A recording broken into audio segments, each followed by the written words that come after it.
Chapter 14. There is an order to guidance. A ruler guides a subject, a father guides a son, a husband guides a wife, an elder guides a younger, and a friend guides a friend. Xing Xing pressed her cheek into the mud of the river bank, saying these things to herself in a silent litany inside of her head. She couldn't actually speak because her teeth were clamped down hard on the strings of the date sack that was hanging over her shoulder. She was in water from her chest down, but her hands clung to bits of bramble that allowed her to hug the bank. She heard a cart pass on the road. If she lifted herself up, she would be able to see the road easily because it ran parallel to the river bank, just a little ways uphill from her, and she could check to see if it was the same ox cart she had just run away from. But she didn't lift herself up. She didn't dare to move. She hardly dared to breathe.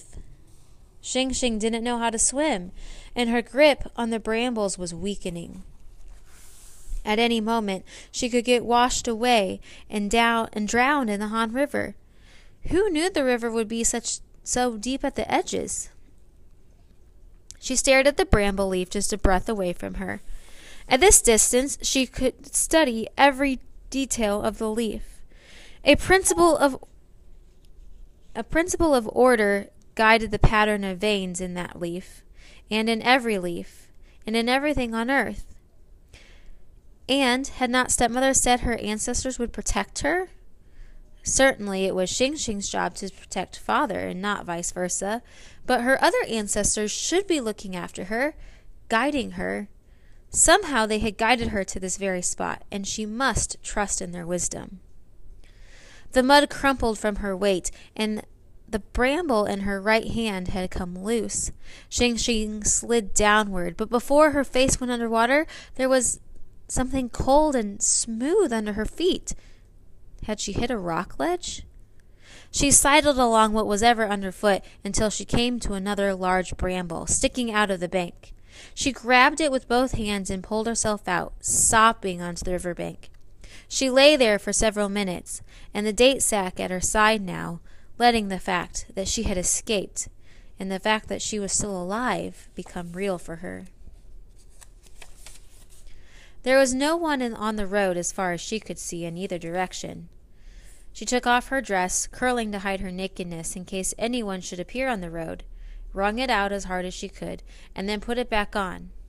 In this heat, it would dry on her back, and she walked along the water's edges toward the town.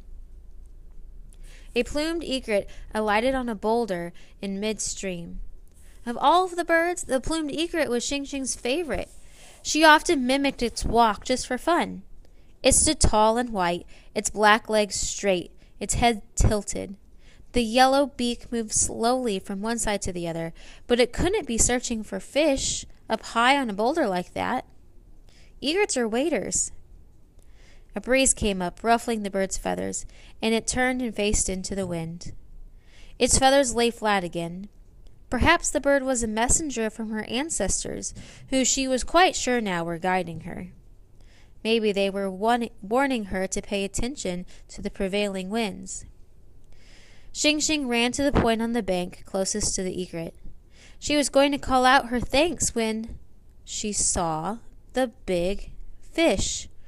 Her beautiful fish. It had to be. There was no other fish as white as snow, white as pear blossoms, like in Meise's poem, and in her own poem. She wished she had something to feed it, and the fish swam 3 times around the egret's boulder, each time returning to the bank near Xing Xing, and then she disappeared. Could she have been a dream? Although the river near Xing Xing's house emptied eventually into the upper regions of the Han River, there was no direct connection between the spring-fed pool and the river. Xing Xing hoped the fish was a dream, for she wasn't sure that a real fish would be able to swim back upstream when Xing Xing returned home, and she was very sure that any fisherman who saw the beautiful fish would go after her with zeal. She loved that fish, and she wanted her to live forever. But these thoughts somehow did not really worry her. Rather, she realized that she felt calm again. Things were happening just as they were supposed to happen. She would stay alert and face the wind. "Thank you, Mother," she called. "And thank you, kind ancestors." She walked along the bank, breathing her thanks. The man in the ox cart had been right. The town was in sight at the very next moment. Xing Xing climbed back up to the road and went toward the buildings. It was early evening, but because of the late sun, everyone was still out and about. Children helped women pull laundry down from the bamboo poles. The smells of dinner wafted from people's windows. People rushed around in their last chance to finish chores before evening. The road transformed quickly into a cobblestone market street. Much of the merchandise resembled common things sold in her own village: vegetables, eggs, meats, fish, as well as newer things she recognized for special health purposes, such as shark fins and birds, and the nests and claws of nocturnal birds. All were sold by weight, a certain amount of money for each lang. But here she also passed tables laden with thick paws, black pads on the underside, and long curving claws. They were bear paws, and paws like hands with amazingly long fingers and fur halfway down the back from orangutans. She saw shining tiger eyes, and antelope and rhinoceros horns. Toads and river salamanders and all kinds of marine creatures were strung on cords like beads.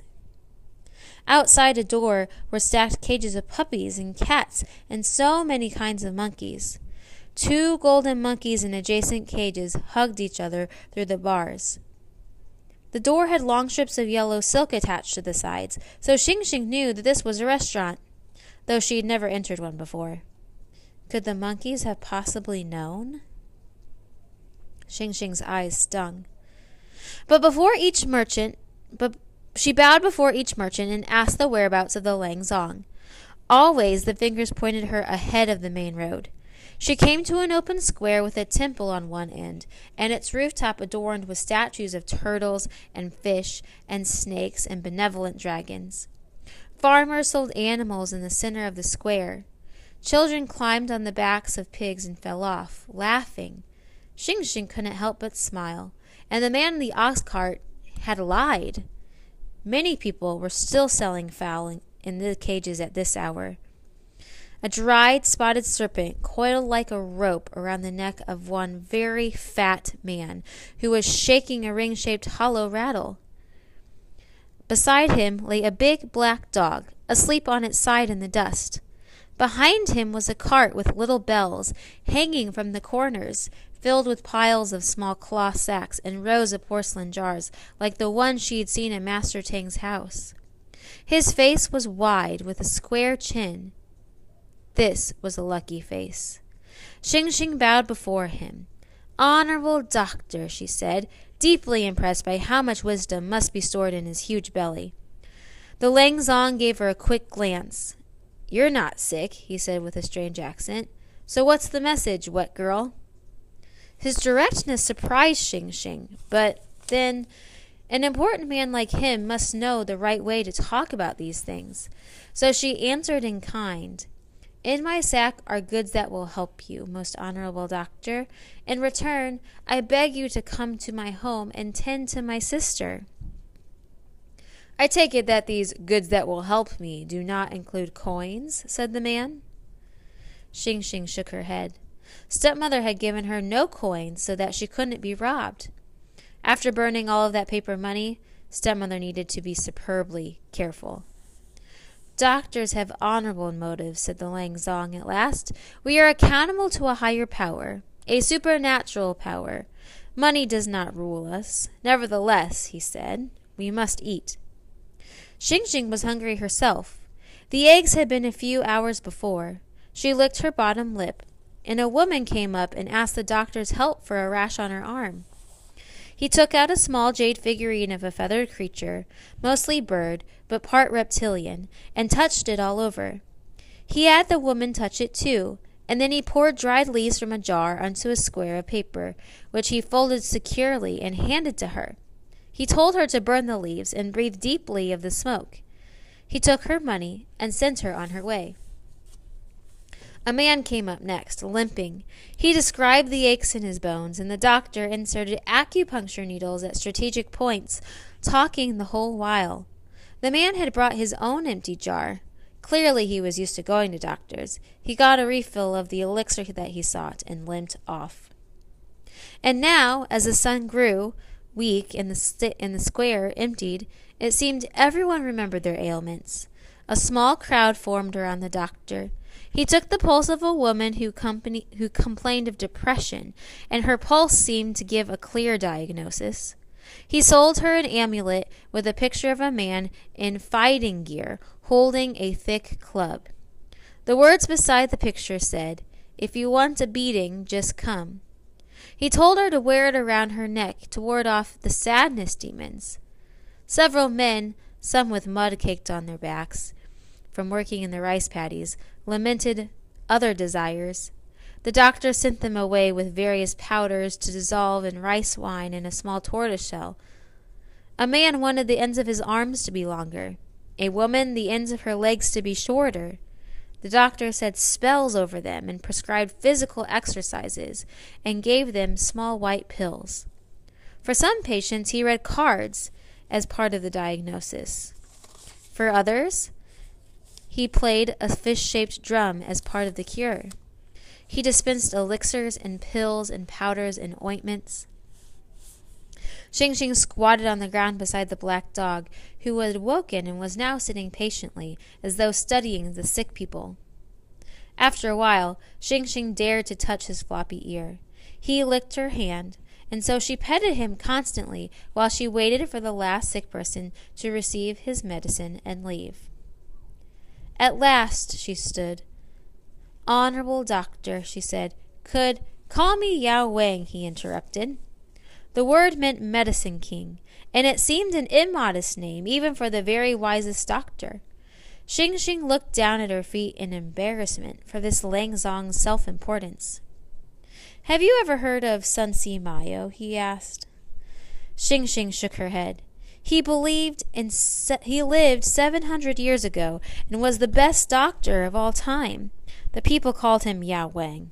I use his name to honor him in the hopes that he will guide my hands at work. Yao Wang held both hands out. Sun Si Mayo is responsible for whatever skills these hands have.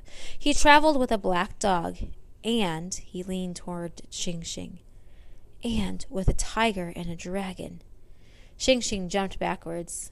Yao Wang laughed. "I have no tiger or dragon, only Shang." The dog looked at his master when he heard his name. His tail thumped happily on the ground. Shang was the last of a litter when I entered the restaurant, and instead of eating him, I took him home. Xing Xing smiled. The name Shang meant leftover. "Lucky dog," she said quietly. "Lucky me," said Yao Wang, "for Shang has many talents." Xing Xing squatted and wrote the character for the dog's name in the dirt, making it as beautiful as she could. Yao Wang leaned so far forward that he had to put his hands on his knees to steady himself. He studied the character, and then he straightened up. "You're very skilled."